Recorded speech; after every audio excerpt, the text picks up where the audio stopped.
Budget లో premium luxury villa అందిస్తోంది APR group వారి గోల్డెన్ లీవ్ విల్లాస్. ఇప్పుడే కాల్ చేసి మీ విల్లా బుక్ చేసుకోండి. వాళ్ళని కలుద్దాం, చిరంజీవి సార్ని కలుద్దాము, ఒక ఫోటో దిగు. నాకు రామ్ చరణ్ గారన్న, అల్లు అర్జున్ గారన్న, నా ఫేవరెట్ హీరో ప్రజెంట్ ఉన్న జనరేషన్ అయితే రామ్ చరణ్ గారు, మహేష్ గారు అంటే పిచ్చి. మహేష్ గారు, రామ్ చరణ్ గారు, అల్లు అర్జున్ గారు బాగా ఇష్టం అన్నమాట. ఇంక చిరంజీవి గారు అంటే మా గురుగారు అంటాను నేను. సార్ అంటే చాలా. అంటే ఇప్పుడు చేతిలో ఏ ప్రాజెక్ట్స్ ఉన్నాయి? ప్రజెంట్ వచ్చేసి నవీన్ పోలిసిటీ గారితో ఒక సినిమా చేశానండి. ఓకే. రీసెంట్ గా చేశాను. మిత్రమండలి అయిపోయిన తర్వాత కమిటీ కుర్రాళ్ళు, మిత్రమండలి, లైలా, కా మూవీ, వరుసగా ఇవి ఒక 2024లోనే ఒకే సంవత్సరంలో 6 సినిమాలు చేశానండి.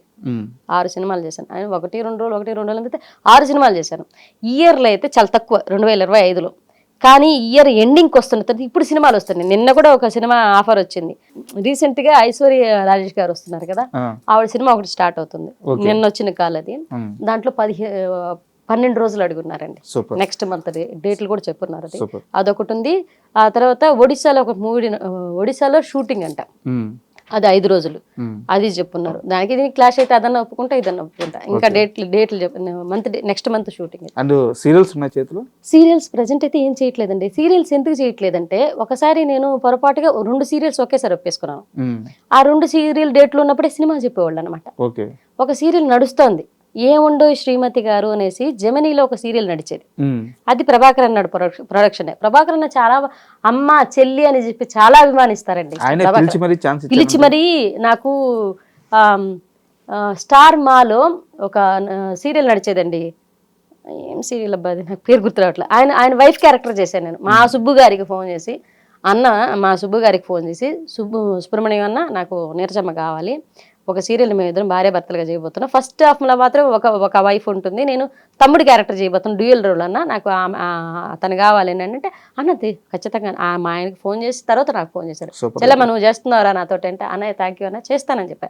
ఎప్పుడు జీ తెలుగు కామెడీ క్లబ్ తర్వాత ఆ సీరియల్తోనే మాట్లాడడం గుర్తుపెట్టుకొని నా ఫోన్ నెంబర్ కనుక్కొని సీను అన్నకి చేసి, మళ్ళీ నాకు చేయకుండా సుబ్బు గారికి చేసి తర్వాత నాకు చేశారు. చెల్లెమ్మ మన ఎదురం చేస్తున్నారా అంటే, అన్నయ్య థ్యాంక్ యూ సో మచ్, గుర్తుపెట్టుకుని అంటే జీ తెలుగు తర్వాత ఈ రోజేనమ్మా మళ్ళీ నాకు గుర్తుకొచ్చారు, నా మైండ్లోకి వచ్చారు.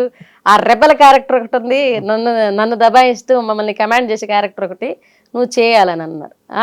సరే సరే అని చెప్పి నేను చేసి, అది ప్రేరణ, బిగ్ బాస్ ప్రేరణకి అమ్మ క్యారెక్టర్ చేశాను అనమాట. ప్రసాద్ బెహ్రా మీకు ఇంత క్లోజ్ కదా, తన పైన ఆ లైంగిక ఆరోపణల కేసు రావడం, తన అరెస్ట్ అవ్వడం, ఆ పీరియడ్ లో మీకు ఎలా అనిపించింది? బాధేసిందండి. అంటే మీరు నమ్మారా?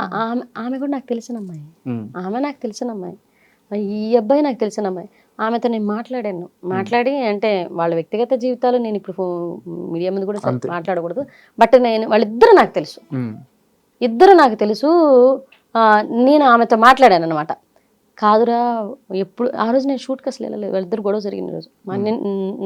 నా పోర్షన్ అయిపోయింది అక్కడతోటి. ఆ సిరీస్లో నేను ఉన్నాను, ఆ ముందు సిరీస్లోనే ఆ సిరీస్లోనే నేను ఉన్నాను, నాది అయిపోయింది, నేను వచ్చేసాను. ముందు తర్వాత వాళ్ళు చెప్పాడు, ప్రసాద్ బెహ్రాకి తనకి హీరోయిన్కి గొడవ జరిగింది, ఆమె కేసు పెట్టింది. అదేంట్రా కేసు పెట్టడం? నేను వెంటనే అమ్మాయికి మెసేజ్ చేసి, కాల్ చేస్తే ఎత్తలే, మెసేజ్ చేశాను. అది కాదురా ఏం జరిగింది, నువ్వు కేసు పెట్టడం ఏంటంటే, నీకు సంబంధం లేని విషయం అక్క ఇదేనని, నీకు సంబంధం లేని విషయం అని. మనకు ఏం జరుగుతుందో పడేదాన్ని నాకే తెలుస్తుంది అని అంట. మనోడు ఎడుంటే కదా. నాకు ఒకటే, వాడు షార్ట్ టెంపర్ తప్పితే, షార్ట్ టెంపర్ అదొక్కటే తప్పితే ఇమ్మీడియట్గా కోప్పడతాడు, ఇమ్మీడియట్గా మళ్ళీ తగ్గి మాట్లాడతాడు. ఎవరినైతే కోప్పడతాడో మళ్ళీ వాడికి క్షమాపణ చెప్తాడు. ఎవరినై వాడు స్ట్రగుల్లో ఉన్నప్పుడు, వాడు స్కిట్లు రాసేటప్పుడు ఎవరన్నా వచ్చి మాట్లాడుతాడే, జరగరే రాస్తుంటే ఏంట్రా మీ గొడవ అంటాడు. వెంటనే రే రాస్తున్నారా ప్లీజ్ రాగండ్రా ఇంట్లో అంటే. ఇప్పుడు అది తప్పితే వాడి దగ్గర చూసిన నెగిటివ్ పాయింట్ ఏం లేదండి. మీరు మాట్లాడారా తను స్టేషన్కి వెళ్ళిన సమయంలో, లేకపోతే తిరిగి వచ్చిన సమయంలో? నాకు ఏం ఇరుక్కుంది ఈ కేసు, నేను ఏం మాట్లాడాలా, నాకు ఏం మాట్లాడాలో అర్థం కాల. ఫస్ట్ ఆఫ్ ఆల్ నేను పోలీస్ స్టేషన్ దాకా వెళ్ళాల. అప్పటికి 2 channels, TV channels, Sakshi and TV9 దగ్గర నుంచి నాకు 2 టీవీ ఛానల్స్ దగ్గర నుంచి కాల్ వచ్చింది. ప్రసాద్ బెహ్రా గారు పలానా లైంగిక కేసులో ఉన్నారు, మీరు వచ్చి ఏమన్నా మాట్లాడతారంటే, వాళ్ళ వ్యక్తిగత జీవితాలు, నేను వాళ్ళ కుటుంబ సభ్యులను, కో యాక్టర్ని, కాకపోతే వాళ్ళతో ర్యాప్ నా షూటింగ్ వరకే ఉంది. అంతవరకు వచ్చి నేను అక్కడ ఛానల్లో కూర్చొని మాట్లాడడం అనేది ధర్మమే కాదు, వాళ్ళ కుటుంబ సభ్యురాలనే కాదు, అట్లనే వాళ్ళతో 24 hours ర్యాపోలో ఉన్నానా అంటే లేను, బెస్ట్ ఫ్రెండ్స్ నేను కదా, నేను ఒక యాక్టర్ని, నేను వచ్చి వాళ్ళ జీవితాల గురించి ఏం మాట్లాడడం ధర్మం ఉండేది, అందులో నాకు 2 ఆడపిల్లలు ఉన్నారు, ఇలాంటి వాటి విషయాల్లో నేనేం మాట్లాడతాను నేను మాట్లాడలా, పోలీస్ స్టేషన్ దాకా పోలే. ఆ తర్వాత ప్రసాద్ బెహ్రాతో నాకు ఏం మాట్లాడాలో అర్థం కాలేదండి. ఫస్ట్ ఆఫ్ ఆల్ నాకు నువ్వు పోయి అమ్మాయిని వేధించావా అని అడగలేము. నా తమ్ముడండి వాడు, నా తమ్ముడు. నేను ఏం పాయింట్ రేస్ చేసి మాట్లాడాలో నాకు ఒక రకమైన మొహమాటం అయిపోయింది మొహంలో చూసి. ఆ తర్వాత సిరీస్ స్టార్ట్ చేసాము. వచ్చిన వెంటనే సిరీస్ స్టార్ట్ చేశాడు మనశాంతిగా. నేను వెళ్ళినప్పుడు చాలా కూల్గా నార్మల్గా ఉంది తన ప్రవర్తన. నేను కూర్చొని నాకేం మాట్లాడాలో తెలియలేదురా అంటే వదిలేవే పర్లేదు. నీరజ గారు, ఫైనల్ క్వశ్చన్. మన నెల్లూరు అంటే ఫుడ్కి చాలా ఫేమస్. అవును. మన నెల్లూరు ఫుడ్ మీకు బాగా నచ్చే ఫుడ్ ఏంటి? నెల్లూరు ఫుడ్ అంటే నాకు అన్నీ నచ్చుతాయండి. పచ్చళ్ళు చాలా బాగా ఇష్టం, గోంగూర పచ్చళ్ళు, టమాటో. నెల్లూరులో దొరికినటువంటి కూరలు, నెల్లూరులో దొరికినటువంటి ఫుడ్ బయట ఎక్కడ దొరకదండి. నాకు నెల్లూరు కారం దోశలు చాలా ఇష్టం. నెల్లూరు కారం దోశలు, నెల్లూరు గోంగూర పచ్చళ్ళు, టమాటా పచ్చళ్ళు, ఇవి బాగుంటాయి. నెల్లూరు ఊరగాయలు బాగా పెడతారండి, అవి చాలా ఇష్టం. నేను వదిలేశారు ఏంటది నెల్లూరు చేపల పులుసు అంటున్నారా? నేను తినను కదండి. అంటే మ్యారేజ్కి ముందు తిన్నాను, అది వేరే క్యాస్ట్లో ఉన్నాను కాబట్టి. ఆఫ్టర్ మ్యారేజ్ నాకు తినడానికి అవ్వలేదు, తెలియదు, అలా వదిలేసాను అనమాట. అండ్ థ్యాంక్ యూ అండి, ఎందుకంటే చాలా బిజీగా ఉన్నారు మీరు ఇప్పుడు. అవును, ఇప్పుడు కూడా డబ్బింగ్కి వెళ్ళాలి. అలాంటి బిజీ సమయంలో కూడా నా కోసం, మా ఐడ్రీమ్ కోసం సమయం కేటాయించి ఇంటర్వ్యూకి వచ్చినందుకు నిజంగా చాలా చాలా థ్యాంక్ యూ. థ్యాంక్ యూ అండి, thank you so much. And for more videos, please subscribe to iDream. Please subscribe to iDream. Please subscribe iDream. And please subscribe to iDream. For more videos, subscribe to iDream. please like, share and subscribe to the channel. Congratulations, iDream.